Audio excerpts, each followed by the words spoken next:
오늘 이 시간 영앤리서치의 최진웅 팀장, 헤르메스 스탁의 김시은 팀장 함께하도록 하겠습니다. 두 분 어서 오세요. 네, 안녕하세요. 네, 반갑습니다. 자, 오늘 시장에 대한 두 분의 의견부터 먼저 확인해 보시죠. 업앤다운 보겠습니다. 두 분 모두 업 의견 주셨습니다. 지난주 금요일장에서 미국 시장 같은 경우에도 나스닥 지수가 2% 가까이 강한 상승을 보였습니다. 그렇다고 해도 우리 시장을 보면은 뭐 기술주, 뭐 반도체주 이런 대형주들이 움직이는 게 아닌데도 이렇게 시장의 반등을 보이는 건 다시 귀환한 2차 전지주 때문이 아닌가라는 생각이 드는데 김신 팀장님, 오늘 시장의 가장 큰 상승 배경 뭐라고 보십니까? 뭐 수급적인 배경 쪽으로 보고 있는데 네. 물론 외국인 쪽에서의 수급은 그렇게까지 긍정적이진 않아요. 지금 아직 관망을 한다라고 보면 좋을 것 같은데 2차 전지를 비롯했을 때 그동안은 지금 시장의 흐름들을 보면 2차 전지만 가면 2차 전지만 가고 반도체만 가면 반도체만 가는, 그러니까 2차 전지와 반도체 쪽으로서의 시속 게임이 계속해서 연출이 되었었는데 오늘 장 초반만 봤을 때 2차 전지 섹터 굉장히 강했습니다. 그런데 약간의 조금 차익이 조금씩 나오면서 그 수급들이 반도체로 흘러가는 게 아니라 로봇이라든지 전력기기라든지 다른 못 오른 섹터로 좀 수급이 옮겨져 갔다는 게 굉장히 긍정적인 포인트다라고 보시면 좋을 것 같고요. 사실 오늘 상승 종목수도 굉장히 많이 올라가고 있다 보니까 오늘 같은 경우에는 좀 긍정적인 흐름들을 보여주지 않을까라고 보고 있지만 사실상 2차 전지 섹터의 강세가 지금처럼 유지가 되는지, 그리고 오늘처럼 좀 수급적인 유입이 다른 섹터로 돌아가는지 여부는 지속적으로 확인을 해봐야 할 것 같습니다. 그거에 따라서 사실상 반도체라든지 2차 전지 쪽에서 시속 게임은 좀 계속 나올 것 같다라고 보고 있고, 사실상 트레이딩을 하시는 분들 같은 경우에는 이 수급 게임을 좀 이용을 해봐도 좋다라고 생각을 하고 있습니다. 네, 수급 게임을 잘 이용하려면 시장에 뭔가 그 패턴에 따라서, 그러니까 그 반복된 흐름에 따라서 잘 왔다 갔다를 해야 될 것 같은데 그 매매하는 게 사실 가장 어렵잖아요. 그죠. 시속 게임이다 보니까 사실상 엇박자만 타면은 큰일 나죠. 예. 내리막길. 그렇게 된다면 차라리 어느 한쪽에서 좀 쉬어갈 때 이렇게 기다렸다가 다음 우리가 올라갈 때를 기다리는 게 오히려 현명하지 않을까. 둘 중에 그냥 차라리 하나만 골라놓는 게 낫지 않을까 하는 그런 생각도 듭니다. 자, 오늘 최진웅 팀장은 오늘 시장의 가장 큰 상승의 원인 뭐라고 보십니까? 저도 지금은 기술주가 되지 않을까 생각을 네. 하거든요. 그러니까 지금 미증시 같은 경우도 인플레 둔화 현상이 나타나면서 기술주 중심으로 지금 랠리가 좀 들어와주고 있습니다. 그러다 보니까 지금 한국 증시에는 주도 업종이라고 지금 할 수 있는 게 반도체 그리고 2차 전지 쪽이라고 볼 수가 있는데, 일단 이 두 업종한테는 좀 긍정적인 이슈로 작용을 해줄 가능성이 좀 크고요. 그리고 최근 들어서 지금 중국의 부동산 부양에 대한 이야기도 계속적으로 좀 나와주고 있습니다. 그러다 보니까 지금 중국의 경기 부양책에 대한 기대감이 좀 살아나면서 지금 유가도 $80로 좀 넘어서면서 좀 어느 정도 좀 안정권에 들어와 있는 상태입니다. 그렇게 되면 좀 그간 좀 부진했던 경기 민감 섹터에도 어느 정도 긍정적인 작용이 여파가 좀 이어질 가능성이 좀 크다고 보고 있는 상황이고, 지난주부터 기업들의 실적 발표가 지금 시작을 했죠. 그런데 생각보다 좀 양호한 좀 예상치를 지금 계속적으로 내보내고 있는 상황입니다. 그러면 지금 삼성전자라든지 SK 하이닉스 같은 경우도 추가 감산을 지금 다시 또 발표를 한 상황이다 보니까 이 부분이 오히려 지금 반도체나 좀 국내 경제에 있어서는 좀 긍정적인 요소로 좀 작용을 해줄 가능성이 크다. 그렇다는 것은 지금 이제 2차 전지 쪽이 어느 정도 고밸류로 지금은 좀 평가가 받아진다고 하게 되면은 그 다음에 좀 수급 쏠림 현상 부분들이 있어가지고 좀 반도체 쪽으로 좀 유지가 될 가능성이 좀 크다고 보고 있는데, 일단은 그와 관련해서 오히려 좀 내가 중장기적인 좀 투자 모멘텀을 좀 잡고 가겠다고 하게 되면은 그간 좀 부진했던 경기 민감 섹터에 조금 더 집중을 해보시는 게 맞지 않을까라고 생각을 하고 있습니다. 네, 여러 가지 전략이 시장에 전달이 됩니다. 여러분께 맞는 전략을 잘 꼽아 보셔야 될 텐데 어떤 섹터를 골라야 할지 고민되신다면 오늘 저희가 이제 하나씩 나눠보는 섹터에 대한 투자 아이디어 정리해 보시면 좋을 것 같습니다. 첫 번째 섹터는 뭐 당연히 이 섹터 해야겠죠. 2차 전지입니다.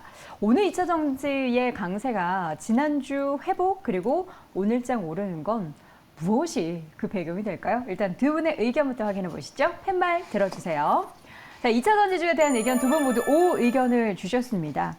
오늘 다시 강한 거, 이거 어떻게 수급 영향입니까? 오늘 보니까 막 SK이노베이션도 막 불꽃 상승 펼쳐지던데요.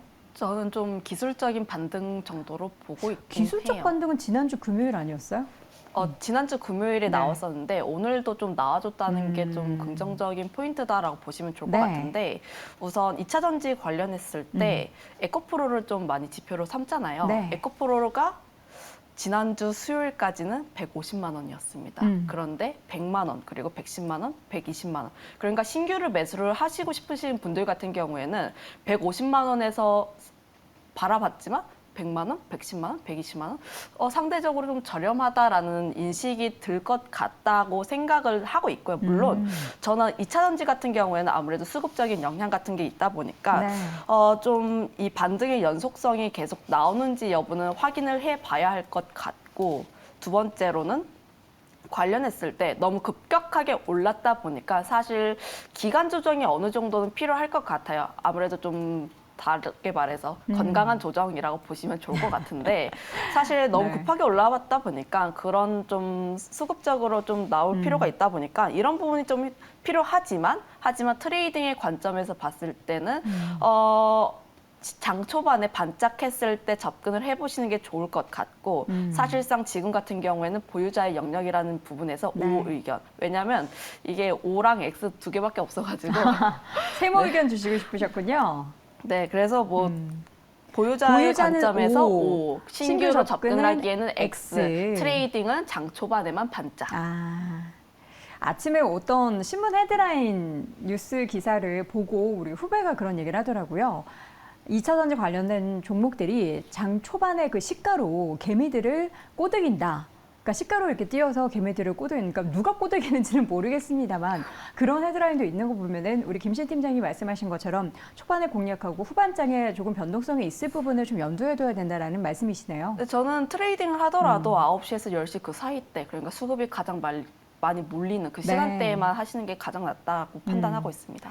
자, 2차 전지주 일단은 O 의견을 주시긴 했지만 보유자의 영역일 뿐 또 트레이딩 하시는 분들이 장 초반에 할 수 있을 영역일 뿐 신규 접근에 대해서는 굉장히 신중해야 된다는 말씀을 주셨고 우리 최진희 팀장님도 O 의견 주셨는데 어떻게 비슷한 맥락입니까? 아니면 다른 의견이십니까? 저는 조금은 다른 맥락인 부분들이 사실 이제 기보유자분들 같은 경우는 이게 지금 어떻게 보면 좀 보유자의 영역이긴 합니다. 네. 보유자의 영역 구간이긴 한데 저는 신규분들 같은 경우도 최근에 좀 급락이 좀 나왔던 부분들이 있다 보니까 한 차례 좀 매수 관점을 좀 잡아보셔도 저는 나쁘지 않을 시기라고 생각을 저 하거든요. 질문이 있습니다. 네네. 보유자의 영역이라고 하셨는데 네네. 지난주에 접근한 분들도 보유자에 포함되니까 지난주 고점.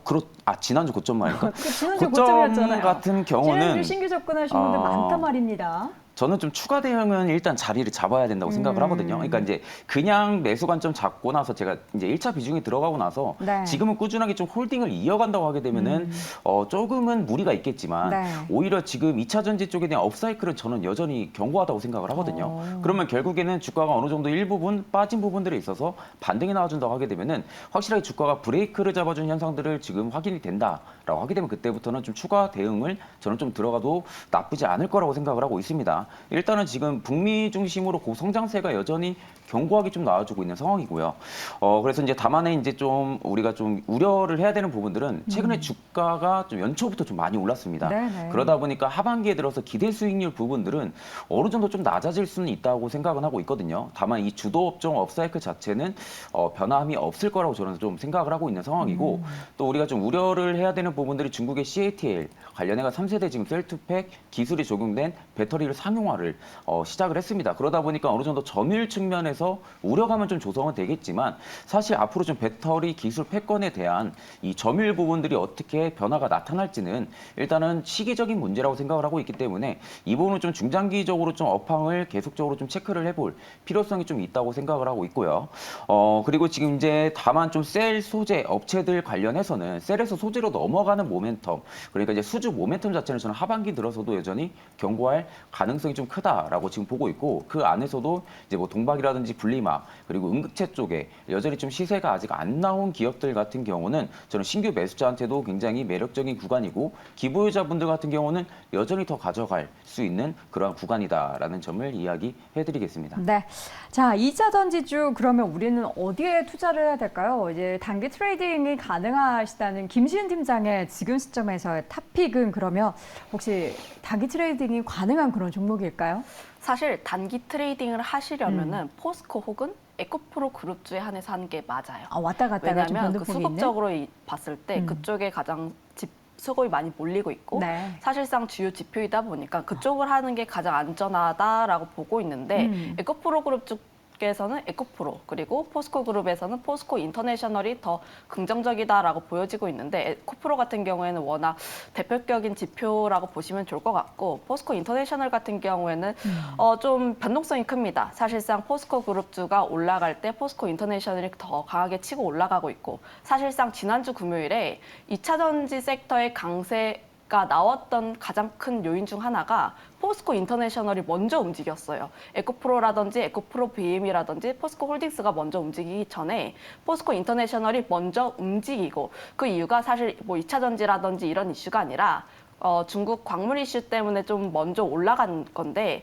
사실상 포스코 인터내셔널이 2차 전지 쪽이랑 좀 테마가 많이 엮여 있다 보니까 함께 2차 전지 섹터가 강한 반등세가 나왔다라고 보시면 좋을 것 같은데 사실상 지금 시장 자체가 포스코 인터내셔널이 움직이면 포스코 그룹주 그리고 포스코 그룹주가 움직이면 전반적인 2차 전지 섹터가 함께 움직이다 보니까 사실상 포스코 쪽에서 주요 지표로 보기에는 포스코 인터내셔널이 더 적합하다라고 보고는 있습니다. 하지만 지금 뭐 당장에 그날에 데이 트레이딩을 하시는 분들 같은 경우에 포스코라든지 에코프로 그룹 쪽이 조금 더 적합하다라고 보고 있지만 조금 더 길게 보자면 다른 종목을 가지고 왔는데 왜냐하면 그동안 좀 계속 겹치는 종목을 많이 갖고 네네. 와서 새로운 종목을 가지고 왔습니다. 탑 머티리얼. 네, 머티리얼이라는 종목을 갖고 왔는데 물론 고점 대비했을 때 조금 눌려있는 모습을 보여주고 있지만 이 네. 기업 같은 경우에 수주량이 굉장히 좋아요. 수주량이 네, 굉장히 좋다.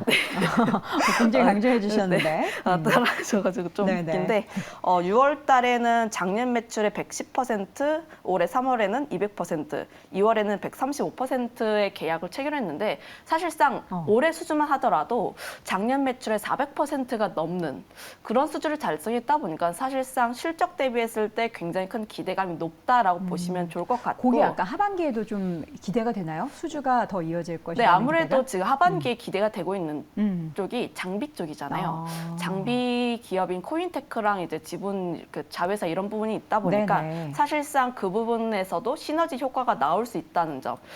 그렇게 된다면 추가적인 수주 기대감도 충분히 가져볼 수 있다 보니까 사실상 조금 눌렸을 때 관심 있게 째려볼 만한 기업으로 탑 머티리얼 괜찮다 네. 보고 있습니다. 알겠습니다. 사랑스러운 눈빛으로 봐야 하는 거 아닙니까? 이게 째려봐야 합니까? 저 오르나 안 오르나? 네, 사랑스럽게 봐주셨습니다. 기업의 실적 앞으로 수주 상반기에도 좋았지만 하반기에도 기대가 될 수 있는 장비주 가운데서 탑 머티리얼 꼽아주셨고요.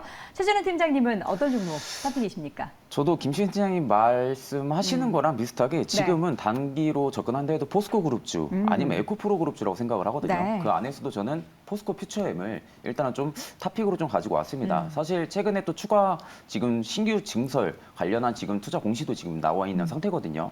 그래서 지금 이 부분들의 좀 공시를 봐도 일단 양극재 제조 설비 관련해 가지고 캐파를 증설을 한다는 겁니다. 그러니까 앞으로 수요 증가 부분들에 있어서 그 부분을 계속적으로 맞춰서 지금 대응을 하고 있는 부분들이거든요. 근데 지금 양극재, 음극재 동시 사업을 지금은 포스코 퓨처엠에서 또 진행을 하고 있는 상황이고 뒤쪽에서 좀 광물 쪽에 대한 백업 부분들도 이미 보완이 되어 있는 상태이다 보니까 앞으로 좀 추가적인 성장성을 꾸준하게 좀 나와줄 가능성이 좀 크다라는 관점은 여전히 좀 유효합니다. 지금 상황에서 2차 전지 쪽에 좀 주도 업사이클이 계속 잡힌다고 하게 되면은 일단은 포스코나 에코프로 쪽으로 좀 유력하게 계속적으로 수급이 변화가 나타날 가능성이 좀 크다고 보고 있는 상황입니다. 그래서 지금 36만 원대에서 40만 원대에 이 밸류상에 있었던 그 외국인의 좀 보유 비중이 갈수록 계속 좀 증가를 해주고 있거든요. 그 말은 즉슨 앞으로 좀 성장성 부분들을 여전히 좀 기대를 하고 있는 관측들이 계속적으로 좀 나타나주고 있기 때문에 지금 구간에서 오히려 지금 주가가 급락 이후에 다시 한번 더 V자 반등이 나와주고 있기 때문에 지금 구간 오히려 좀 주목을 해볼 필요가 있다라는 관점을 말씀을 드리겠습니다. 네, 알겠습니다. 자, 이렇게 해서 2차 전지 관련한 종목들에 대한 이야기 쭉 나눠봤습니다. 이번에는요, 오늘장 또 상승을 펼치고 있는 종목군들이 있으니 일명 우리가 경기 민감주라고 불리는 섹터들입니다. 오늘 화학주가 물론 뭐 2차 전지주 강세와 함께 3%에서 4%까지 업종지수만 강세를 보이고 있고요. 오늘 철강금속 업종도 2%, 물론 포스코 그룹주가 상승을 하지만 여타 다른 종목군들도 철강주 쪽에서 강세를 펼쳐지고 있습니다. 오늘 건설주들도 힘이 굉장히 좋고요. 기계 섹터도 상승 흐름을 계속해서 이어가고 있는데 그 가운데 철강주 그동안 이제 중국 관련한 이야기 할 때마다 그리고 이제 포스코 그룹주를 제외하고도 개별 모멘텀에 따라서 주가가 움직였는데 과연 오늘의 상승을 어떻게 바라보면 좋을지 두 분의 의견 확인해 보시죠. 철강주 섹터 팻말 들어주세요. 자, 두 분 모두 O 의견을 주셨습니다. 일단 지금 뭐 가장 큰 얘기는 중국 관련한 이야기인 것 같은데 중국이 워낙에 경기가 좋지 않다 보니까 여기에 대한 새로운 정책들을 발표를 합니다. 부동산 관련한 부양 정책이 새롭게 발표가 됐나요? 뭐 관련했을 때 아무래도 기대감 같은 경우에 상반기보다 하반기에 더 나올 것이다는 내용도 나오고 있었고 사실상 정부 자체에서도 경기 부양을 위해서 대대적으로 좀 지원을 많이 하겠다 이런 이야기가 나오다 보니까 사실상 뭐 중국 쪽이 살아나게 된다면 대표적으로 철강 쪽이 움직일 수밖에 없습니다. 기대감 때문에 올라간다라고 보시면 좋을 것 같은데 뭐 다른 뭐 업계 전문가들 또 말을 하기를 상반기보다 하반기가 더 좋아지고 있고 사실상 뭐 9월부터 더 좋아진다라는 이야기가 있다 보니까 이 기대감이 유효하다면 관련했을 때 조금 더 뭐 주가에 탄력적인 부분이 나오지 않을까라고 보여지고 있습니다. 거기다 더불어서 철강 가격 같은 경우도 좀 올라가는 모습이 나오고 있다 보니까 사실상 기대감이 반영이 되고 있다. 원자재에도 반영이 되고 있다는 걸 보면은 좀 긍정적으로 해석해 볼 수가 있는데 이런 점을 봤을 때 사실상 긍정적으로 볼 건 맞아요. 철강 기업 봤을 때 산업 같은 경우에도 중국 때문에 좋아질 것이다라고 보여지고 있고 실적면으로 봤을 때도 뭐 현대제철이라든지 포스코그룹주 그러니까 포스코홀딩스 같은 경우에도 실적의 개선폭이 계속해서 좋아지고 있는 흐름들이 나오고는 있습니다. 그런데 지금 사실상 시장 자체가 반도체 혹은 2차 전지와의 싸움이다 보니까 그 점에서 봤을 때 지금 같은 경우에는 저점에 있었을 때 분할 매수의 관점이지 적극적으로 무엇인가를 대응을 하기에는 좀 불리하지 않을까라고 보여지고 있고요. 관련했을 때 기대감은 유효하지만 지금 당장 적극적으로 무언가를 할 차례는 아니다라고 보고 있습니다. 네, 무언가는 할 자리는 아니다라는 말이 좀 아쉽긴 한데 그럼에도 불구하고 일단은 오르고 있으니까 우리는 좋은 이야기를 좀 더 찾아보도록 하겠습니다. 중국 어쨌든 이게 뭐 현실화될지는 모르겠지만 이렇게 부양책 펼쳐지고 하면은 관련한 철강제 가격의 반등을 촉발할 것이다라는 게 전망인 거잖아요. 그렇게 될지 그렇죠. 안 될지는 지금 네네. 시점에서 모르지만 최준희 팀장님은 그쪽 모멘텀에 좀 관심을 가지시나요? 아니면 다른 이유에서도 철강주 좀 좋게 보시나요? 저는 경기 부양에 조금 기대를 좀 많이 하고 있는 상황이거든요. 네. 사실 시진핑 주석 같은 경우도 이번에 경기 부양을 제대로 좀 예상치보다 좀 위로라든지 좀 부합하게 못 내게 되면은 아마 좀 불안한 부분들도 분명히 있을 겁니다. 그 다음 재선에 있어서도. 그러다 보니까 이번에 추가적으로 공격적인 경기 부양을 저는 하반기 들어서도 꾸준하게 좀 내보낼 가능성이 좀 크다고 보고 있는 상황이고요. 그리고 거기에 지금 플러스 같은 경우 조선업계가 지금 슈퍼사이클 지금 기대감이 계속적으로 좀 조성이 되고 있죠. 그럼 지금 내수 물량을 증가를 시키기 위해서 철강 업계에서도 지금 꾸준하게 움직인다는 부분들에 있어서도 오히려 조선과 철강이 좀 동시에 동행 성장을 할 수 있는 좀 가능성도 저는 좀 하반기 들어서 좀 열어두고 있는 상황입니다. 네. 지금 이제 중국산 가격 같은 경우도 계속적으로 지금 인상이 나타나주고 있다 보니까 철강 가격이 최근에 좀 하락을 했다고 해도 재차 좀 반등이 나오면서 회복을 해줄 가능성은 저는 좀 크다고 보고 있는 상황이고요. 그렇게 되면 이제 하반기 들어서 건설 경기가 어느 정도 일부 회복을 해준다고 하게 되면은 중국 좀 자국에서도 좀 철강 업계들이 좀 자국 수요를 충족하기는 다소 좀 어려움이 분명히 있을 거라고 생각을 합니다. 그러다 보면 결국에 한국 기업들 간에 관련해가지고 수출도 좀 이루어질 수 있는 부분들이 하반기 들어서 좀 있다 보니까 오히려 철강업계 같은 경우는 저는 지금 자리가 굉장히 좀 매력적인 자리인 점은 좀 변함이 없다. 다만 지금 시장 색깔 자체가 좀 이전과 많이 다릅니다. 그만큼 지금 2차 전지 쪽의 독주 랠리가 꾸준하게 좀 이어졌었던 부분들이 있고요. 그러다 보니까 여타 다른 업종들이 어느 정도 실적이 잘 나온다고 해도 시장 대비해서 좀 많이 빠졌던 부분들이 있다 보니까 일단은 뭐 주도적인 부분들을 따라간다고 하게 되면 2차 전지 업종이나 반도체 쪽을 좀 따라가는 게 맞는 상황인데 좀 내가 가치 투자 좀 관점으로 좀 본다, 좀 시장을 길게 보겠다라고 하게 되면은 저는 오히려 경기 민감 섹터 같은 경우는 지금 자리 충분히 주목을 해볼 필요성이 있다라는 관점을 말씀드리겠습니다. 자, 그러면 짧게 우리 김신 팀장님의 탑픽, 최준희 팀장님의 탑픽 하나씩 들어보겠습니다. 팀장님.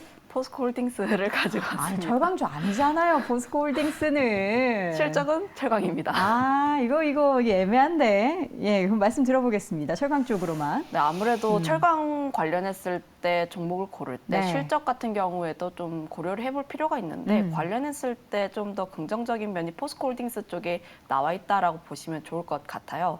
사실상 뭐 철강에 대한 수요라든지 이슈가 나오게 되면 포스코홀딩스라든지 현대제철 같은 좀 큰 기업보다는 금강철강 같은 작은 기업들이 먼저 움직이게 될 텐데 그런 면에서 봤을 때는 금강철강이라는 기업은 트레이딩 관점에서 유효하긴 합니다. 네. 사실상 좀 저점에 있고 하다 보니까 좀 긍정적이긴 하지만 네. 하지만 지금 제가 철강 섹터 지금 당장 봐야 해요가 아니라 좀 기대해 볼 만한 여지가 있습니다의 관점에서 봤을 때는 여전히 좀 큰 대장주라고 할 수 있는 포스코홀딩스가 괜찮다. 알겠습니다. 2차 전지뿐만 아니라 철강 모멘텀도 여전히 실적을 살아있는 포스코홀딩스 탑픽 꼽아주셨고요. 최 팀장님은요? 저도 포스코 스틸리온입니다. 뭐 다 포스코예요. 네, 뭐 지금은 포스코 그룹주들이 시너지 네. 효과가 워낙 좋다 보니까 뭐 어쩔 수 없는 부분이라 생각을 하고 있고 네. 일단 트레이딩 관점으로만 짧게 좀 말씀해드리게 되면은 4월 17일 날에 갭을 띄웠던 부분 때에 지금 종가까지 지금 확실하게 밀리고 나서 반등이 나와주고 있거든요. 네네. 그러니까 지금 이 부분 라인 때는 지켜준다는 겁니다. 6만 원 선은. 그러면 지금 6만 원 선에서 지금 7만 4천 원대까지 상승폭이 나와주고 있다 보니까 일단 지금 7만 원대까지도 지지를 받아주는 모습들이 나온다고 하게 되면은 충분하게 전고 라인 때 근처 때까지는 한 번 더 반등 수요는 확실하게 좀 살아날 가능성이 좀 크다고 보고 있습니다. 그렇기 때문에 여전히 트레이딩 관점으로 좀 접근을 해본다라고 하게 돼도 포스코 스틸리온은 충분히 지금 자리도 매수는 좀 추천을 드립니다. 네. 자, 이렇게 해서 철강 섹터에 대한 탑픽 종목은 포스코홀딩스, 포스코 스틸리온, 포스코 그룹주 두 종목 골라봤고요. 이번에는 이 두 분의 오늘장 관심 섹터에 대한 이야기를 좀 나눠보도록 하겠습니다. 두 분은 어떤 섹터에도 관심을 갖고 계실까요? 화면으로 확인해 보시죠. 김시현 팀장 건설기계, 또 우리 최진우 팀장은 반도체 쪽을 잡아주셨습니다. 팀장님, 우리 머리가 점점 더 약간 무소세지니까 약간 이렇게 넘겨볼까요? 예쁘게. 예, 우리 김시현 팀장님 죄송합니다. 예쁘신 분인데 머리가 점점 더 이렇게 나와가지고 누가 보면 싸운 줄 알겠어요, 시장이랑. 자, 그래서 머리를 가다듬고 김시은 팀장님 오늘 건설기계 쪽 보시는 이유 여전히 좋은 뭐 관련한 실적 이야기 하실 것 같은데 맞나요? 네, 맞습니다. 사실 그 좀 시장 자체가 2차 전지 반도체 쪽이랑 좀 네. 집중이 되다 보니까 실적이 굉장히 잘 나왔는데 네. 억울하게 빠진 기업들이 너무 많아요. 아. 뭐 대표적으로 뭐 자동차도 있고 건설기계도 있고 변압기도 있고 지금 관심 많이 못 받는데 사실상 뭐 트레이딩의 관점이 아니라 조금씩 모아간다는 관점에서 봤을 때는 실적만큼 좀 든든한 게 없다. 이런 관점에서 건설기계 섹터를 갖고 왔고 건설기계 섹터 했을 때 가장 많이 이야기가 나오는 게 미국 쪽에서의 매출입니다. 미국 쪽에서 매출 비중이 가장 높은 두산마켓 같은 경우는 좀 많이 눌려 있다 보니까 사실상 이 정도 라인에서는 관심을 받을 만하다 이렇게 보고 있습니다. 알겠습니다. 두산마켓에 이어서 반도체 쪽에서는 저는 네. 반도체 자신 있게. 쪽에서 SK 하이닉스를 네, SK 탑픽으로 하이닉스. 보고 있는 상황입니다. 네. 왜냐하면 좀 반도체 쪽에 좀 주도 업사이클이 살아난다고 하게 되면 네. 전 HBM3일 가능성이 좀 크다고 보거든요. 그러면 결국엔 그 안에서 대장주를 좀 봐야 된다고 저는 네. 생각을 하고 있기 때문에 SK 하이닉스를 좀 탑픽으로 좀 말씀을 드리고요. 오늘 한 차례 좀 하락이 좀 나와주고 있지만 오히려 지금 좀 한 차례 눌림목을 공략을 해볼 좀 타점이 좀 만들어지고 있다라는 관점으로 볼 때는 지금 구간도 충분히 매력적인 구간이고 한 12만 원대만 이탈 안 한다고 하게 되면은 네. 그 다음 거래일에서든 아니면 오늘 좀 장이 끝날 때쯤에서 종가에서 한번 좀 매수 관점 좀 잡아보셔도 나쁘지 않을 거라고 보고 있습니다. 네. 어찌 보면은 뭐 두산마켓 그동안 기계업종 얘기해서 항상 좋은 종목이었잖아. 반도체, SK하이닉스? 당연히 좋은 거 아니야? 이렇게 어떻게 보면 뻔하다고 생각할 수 있는데요. 그 뻔한 종목의 배경이 실적이고 앞으로 기대되는 업황입니다. 그 부분을 절대 간과하지 마시고 관련 종목들의 흐름 계속해서 지켜보시면 좋을 것 같습니다. 자, 이렇게 해서 오늘도 내부자들 함께했고요. 헤르메스 스탁의 김시은 팀장 그리고 영앤리서치의 최준우 팀장 두 분 함께했습니다. 고맙습니다.